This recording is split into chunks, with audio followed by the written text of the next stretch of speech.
जय सिया राम। आप देख रहे हैं रामायण मंच। रामायण और प्रभु श्री राम को जानने के साथ साथ ही आपको अयोध्या जी के विषय में भी जानना चाहिए। आक्रांताओं ने समय समय पर इसे छिन्न भिन्न करने की कोशिश की। यह किसी से छुपा नहीं है। अयोध्या एक ऐसा प्राचीन नगर है जिस पर बहुत कुछ कहा गया और लिखा गया है, लेकिन विषय है कि सब स्पष्ट था तो फिर विवाद क्यों? या तो ऐतिहासिक स्पष्टता को पेश करने में कहीं ना कहीं एक कमी थी, या द्वंद्व का भाव था, या किसी खास प्रयोजनवश कभी अयोध्या को समझने ही नहीं दिया गया। हम आध्यात्मिकताओं और इतिहास के गर्भ से कुछ विषयों को संकलित और संदर्भित कर आपको अयोध्या के विषय में विस्तार से बताने का प्रयत्न कर रहे हैं, क्योंकि ये सत्य है कि जब तक हम अयोध्या की महिमा को नहीं समझेंगे तब तक मर्यादा पुरुषोत्तम प्रभु श्री राम और माता सीता की महिमा को नहीं समझ सकते।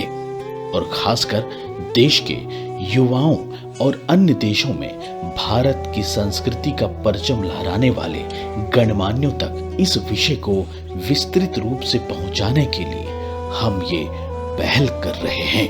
ये एक ऐतिहासिक सत्य है कि मुगल आक्रांताओं ने बार बार हिंदुओं का दमन और उस पर इस्लाम की श्रेष्ठता सिद्ध करने का प्रयत्न किया।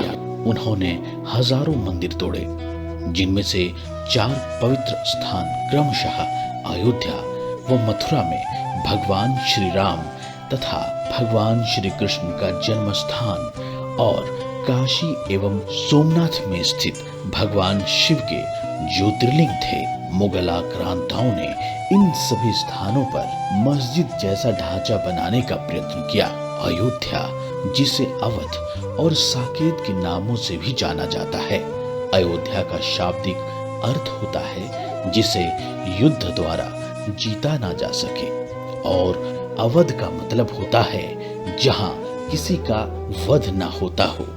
अयोध्या को सिर्फ भगवान श्री राम के जन्म स्थान के रूप में ही नहीं जाना जाता है, बल्कि हिंदू धर्म के 7 सबसे प्रमुख तीर्थ स्थानों में भी एक के रूप में जाना जाता है।